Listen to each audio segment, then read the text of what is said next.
Central New England's trusted news source, ABC6 News at Noon. Good afternoon, everyone. We begin with news on our schools now, and happening tonight, a new proposal in Providence on an elected school committee for the city school district. The proposal aiming to improve some of the issues that have plagued the district for years. ABC6 News reporter Yanni Trigelis is live in the newsroom. He has a breakdown of the proposal and how it could strengthen education in the city. Yanni? Yeah, Doreen, right now, board members are nominated by the mayor, and the new plan elects 10 school board members picked by taxpayers from 5 regions in the city.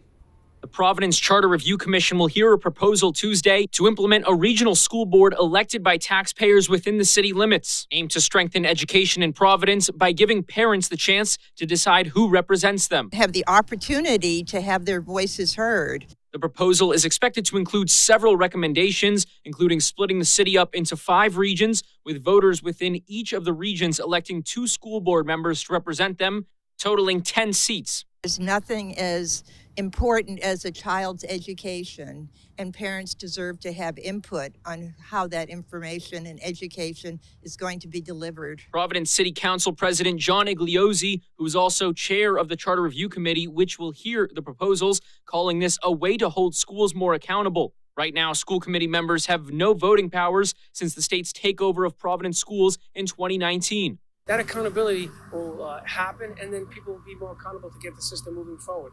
I mean, let's quite frankly, the school system is in serious trouble, and we need to do everything we can to support the state to get it to turn around. The recommendations come after Providence gathered feedback from the public and elected officials on how they want education to be improved. And if the proposal for an elected school board moves forward Tuesday, City Council will then vote on whether to put the question on the ballot before voters make the final decision. Now, every neighborhood has a seat at the table. And this way, it helps with that conversation, helps with the planning, and has more voices and involvement of our school system. And that meeting is tonight at 5:30 in City Hall. And if this passes, Igliozzi says we could see the first elections for school board members in Providence by the next election cycle. In the newsroom, Yanni Trigelis, ABC6 News. All right, Yanni, thank you. Also from our schools, the North Smithfield High School football program is suspended indefinitely after school officials were made aware of allegations of hazing by players on the team. The details surrounding the allegations remain limited. The school district is only calling the allegations serious in nature. The North Smithfield Police Department and Attorney General's Office are looking into it.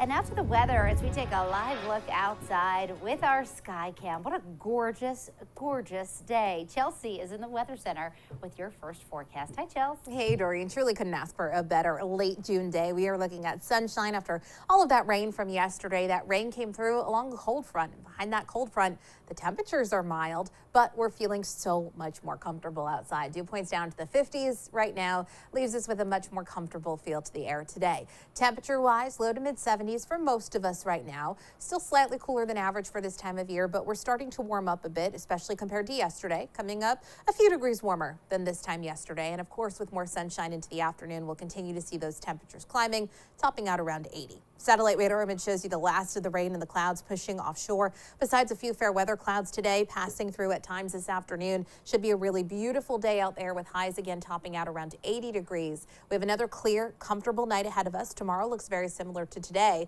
I'll let you know when the humidity slowly starts to move back in, coming up in just a few minutes. Doreen? All right, Chelsea, thank you. And in political news today, Senator Jack Reed is heading to Europe this week to discuss the Russian invasion of Ukraine.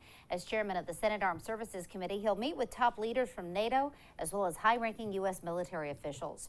President Biden is in Europe this week as well for the G7 summit.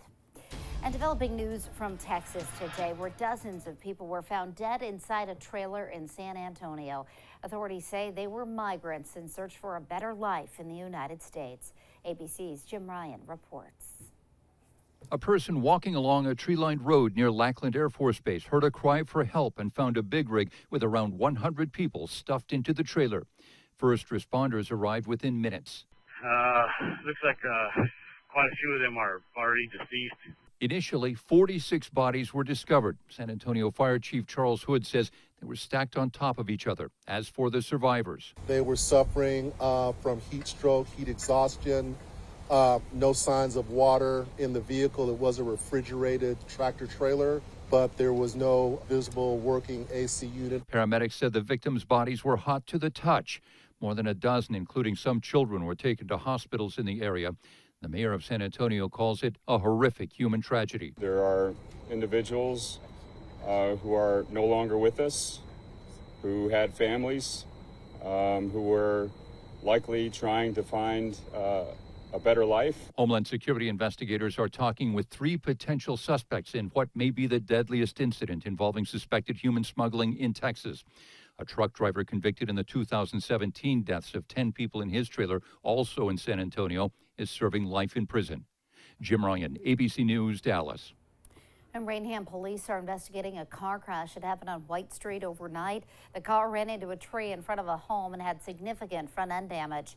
Police blocked off the street for more than an hour as officers worked on accident reconstruction and investigated the car. We are still waiting for an update from Rainham police about that driver.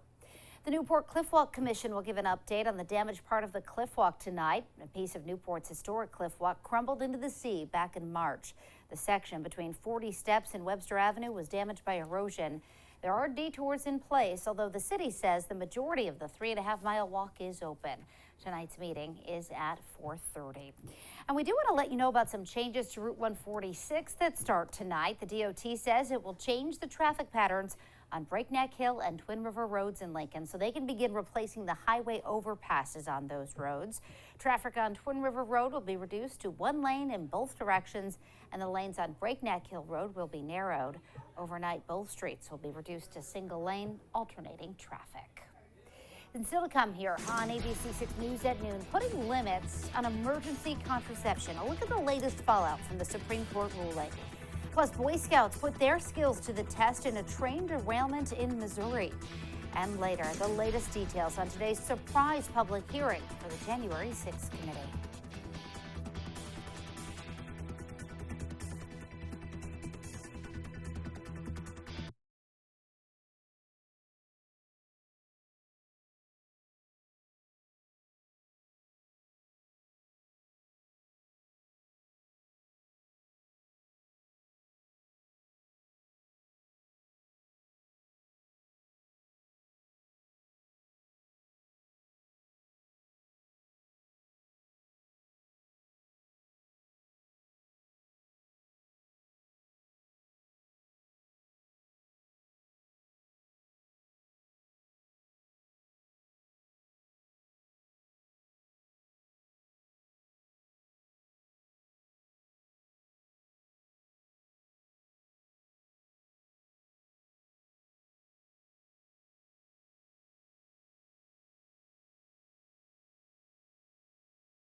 Back now with your national headlines and the impact of the Supreme Court's abortion ruling.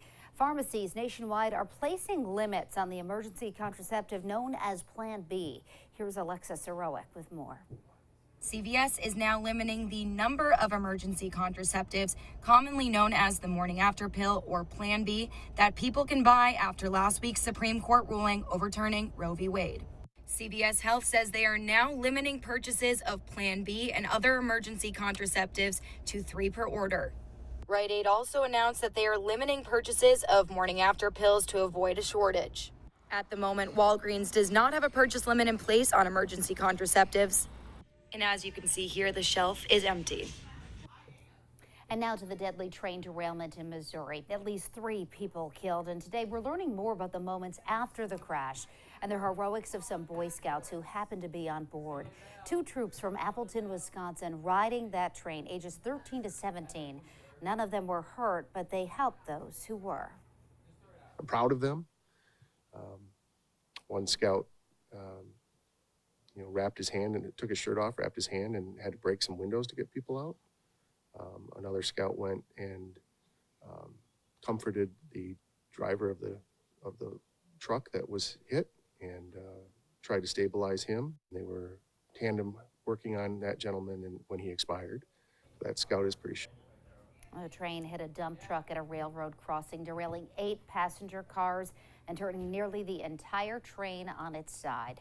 Federal investigators are on the scene today. Still to come here at noon, a look at what insiders are saying we might learn today in the surprise hearing on January 6th.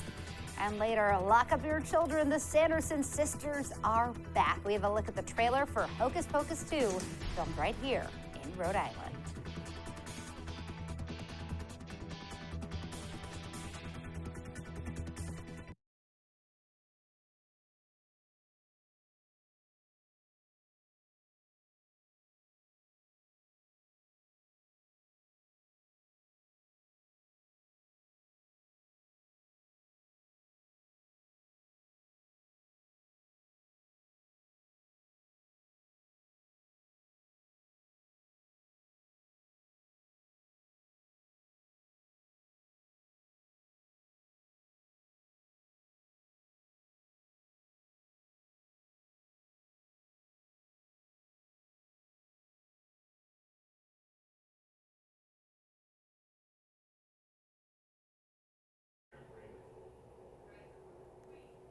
Dory, mic check, 1, 2, 3, 4, 5.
A surprise hearing this afternoon for the House Select Committee investigating the January 6th riot. Today, the panel is hearing from White House aide to Chief of Staff Mark Meadows, who may offer more details of the interactions between him and former President Donald Trump. ABC's M. Nguyen has more.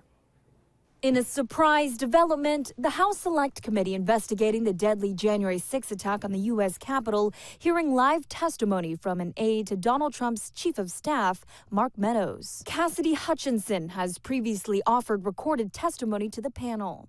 That bombshell testimony indicating that Meadows may have been warned about the potential violence on January 6 and that several House Republicans had sought or discussed pardons from Trump after the insurrection. Mr. Gates and Mr. Brooks, I know, have both advocated for there to be a blanket pardon for members involved in that meeting. The accused Republicans have pushed back, calling the committee illegitimate. Today's hearing comes as the Department of Justice appears to be ramping up its criminal probe into efforts to overturn the 2020 election results. Trump's former attorney, John Eastman, claiming in a new lawsuit and an interview with Fox News that federal agents seized his phone last week and forced him to open it with biometric data.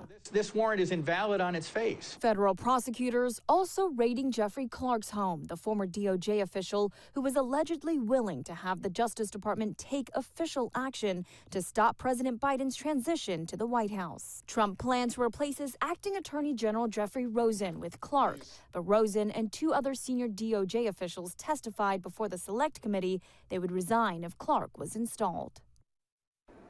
The panel has also just heard from Alex Holder, a filmmaker who had substantial access to President Trump, his family, and closest allies before and after January 6. He has since handed over his footage to the Select Committee. Em Nguyen, ABC News on Capitol Hill. And ABC News will have live coverage of the hearing starting today at 1 p.m. Be sure to stay with ABC6 News for an update starting first at 4. And now, your ABC6 Storm Tracker weather with meteorologist Chelsea Priest. Well, after all that rain yesterday, it's nice to see the sunshine returning today, and we have a few really nice, bright days ahead of us. You're seeing a really pretty sky from Richmond early this afternoon, and we're going to see those temperatures starting to climb even a little bit more than yesterday. Yesterday, we ended up topping out in the 70s range. Today, we should top out around 80 degrees, which is right about average for this time of year. At the moment, we're in the low to mid 70s. 75 in Providence, 72 in Newport, 74 in Westerly, 71 for Block Island, 76 for New Bedford, running a few degrees warmer than where we were yesterday at this time with a light and variable breeze. Now, so far this morning, breeze has been coming in from the northwest, which has brought in some much more comfortable air. So when we talk about our dew points, it's always that 60-degree mark that we talk about, where we start to feel more and more muggy. Now, today we're running below that 60-degree mark, and what that means is that we're feeling relatively comfortable outside. We're going to continue to see low humidity levels in place for today, for tomorrow, even into Thursday. It won't be until Friday that you start to see that muggy factor really jumping up. So in terms of late June, when you really start to figure that we're getting into that really warm, humid air, we have warm temperatures in the coming days, but we're not necessarily feeling very humid. What you're looking at today is temperatures around 80 degrees. Again, average high is 81. Tomorrow, low to mid 80s, and Thursday, mid 80s. Still feeling relatively comfortable on Thursday in terms of humidity, even as those temperatures start to climb above average. Now, it's going to be Friday that we end up around 90 degrees with high humidity, which means we're going to feel even warmer than that, and we're going to continue to see 80s as we head into the upcoming weekend leading up to the 4th of July. Satellite radar image loop over the past 6 hours shows you the last of the clouds and the rain coverage continuing to push offshore from yesterday and overnight. Most of us dried out in time for a gorgeous sunset yesterday evening. Rainbows everywhere. So many great pictures of those rainbows. Some of us held on to some clouds and some showers into the early morning hours, but at this point we're dry, we're clear, we're bright, and a much wider view shows you a big area of high pressure that's going to be in control for the next few days, which means we have plenty of sunshine. Now, before we go through the futurecast, I do want to update you on the tropics. We have potential tropical cyclone 2. It does look like within the next 24 hours, this will develop into our next named storm, which next on the list is the B name, which would be Bonnie, for our 2022 Atlantic hurricane season. Now, this will make a track that heads towards Aruba and in the northern portion of South America, really, continuing to move out into the Gulf, potentially becoming a Category 1 hurricane before making landfall in the Costa Rica, Nicaragua area before crossing over to the Pacific. So again, so far away from us, closer to South America than North America, but it'll be our next named system for the 2022 season, and things are starting to really heat up in the Atlantic. For the futurecast in southern New England, high pressure in control, that means sunshine for the rest of the day today. A clear and comfortable night ahead of us with temperatures back down to the 50s. We head into tomorrow. You'll see mainly sunny conditions, some passing fair weather clouds at times. There's the outside chance of a couple little sprinkles overnight Wednesday into very, very early Thursday morning. I think that the risk is very low. I don't think many of us see much of anything, and we're back to full sunshine on Thursday with temperatures into the 80s. Again into Friday, that's when the heat and humidity build. We do have some rain into our weekend forecast, but 4th of July right now still looks good.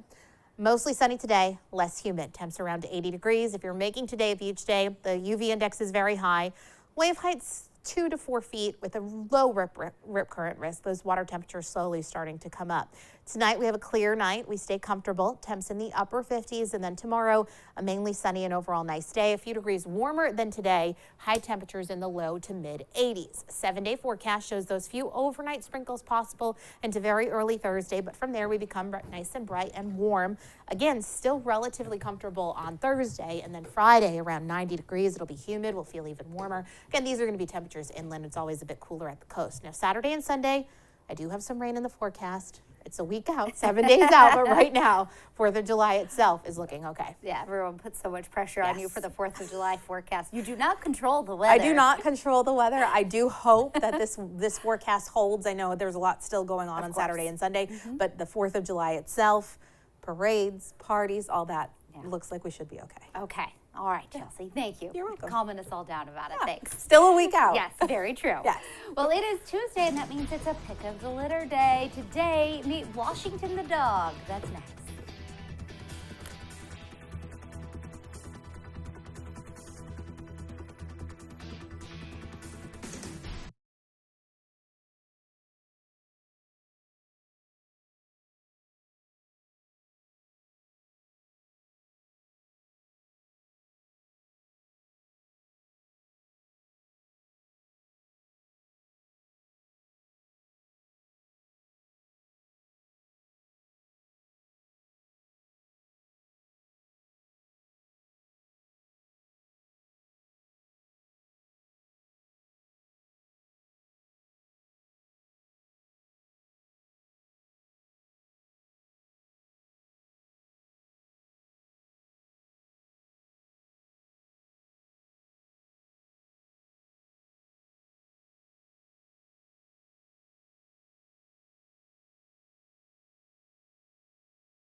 Pick of the litter, brought to you by Moriarty's Invisible Fence. Welcome back. It's Tuesday. That, of course, means it's time for Pick of the Litter. Our friends from the RSPCA are here, and you guys have brought Washington with you today, and he's really handsome. He's a handsome boy, and he seems really sweet. Couple concerns? Yeah, he's a beautiful guy. So Washington is a special case, kind of encapsulates everything that we do at the RISPCA. He was a cruelty seizure about a year and a half ago. We brought him in with 3 siblings, and the other 3 had been placed. He had been placed a couple of times, but Mr. Washington here is an escape artist, so he's run away a couple of times and he's come back to us. Washington was bred to fight. So he comes with a little bit of baggage. He's very human friendly. He is not dog reactive, but he is dog aggressive. So we need an experienced owner. When Washington is adopted, we'll provide some follow-on training at our expense to make sure that the owner understands Washington's tendencies, but he is just a sweet guy. Right? So would you recommend being in a home without other dogs? He absolutely has to be in a home without other dogs, without other cats. I'm not sure. I mean, he actually is very human friendly, so older children I think are going to be great, but he's a dog that's always going to have to be on a leash. Sure, needs to be kept safe. And I'm very interested in adopting Washington out because we have a summer camp going on, and each of our kids adopts an animal and does handwritten advertisements for Washington. Nice. So I've got a beautiful hand-drawn picture of Washington that you'll see on the top of this poster for Washington Mary. that Mary Elizabeth drew yesterday. That's such a good job. Mary Elizabeth is absolutely invested in having Washington be adopted, and we'd love to make her dream come true. We love it. All right, so we need to find Washington a good home. If you are interested in Washington, you can get all your information over on the RSPCA website or by calling 401-438-8150. Thanks, guys. Thank you.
Well, finally this afternoon, we are getting our first look at the trailer for Hocus Pocus 2. The movie filmed this past fall right here in Rhode Island. Remember, they shot in Newport, they were on Federal Hill and Lincoln as well.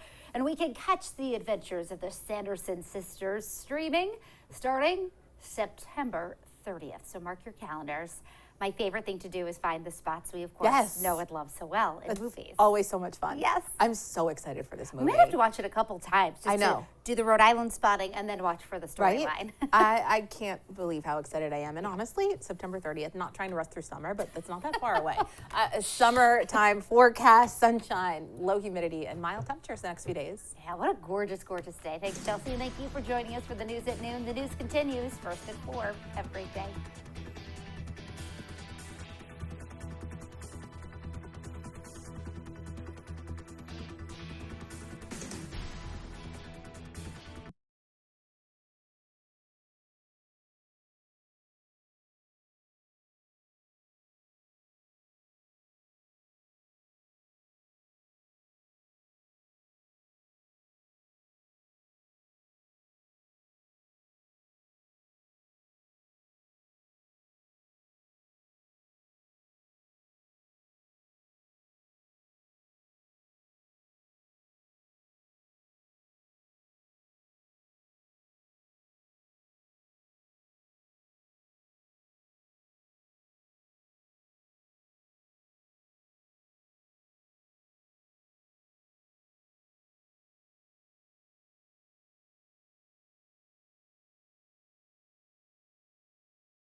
I'm at BAM, by the way, Maltezos.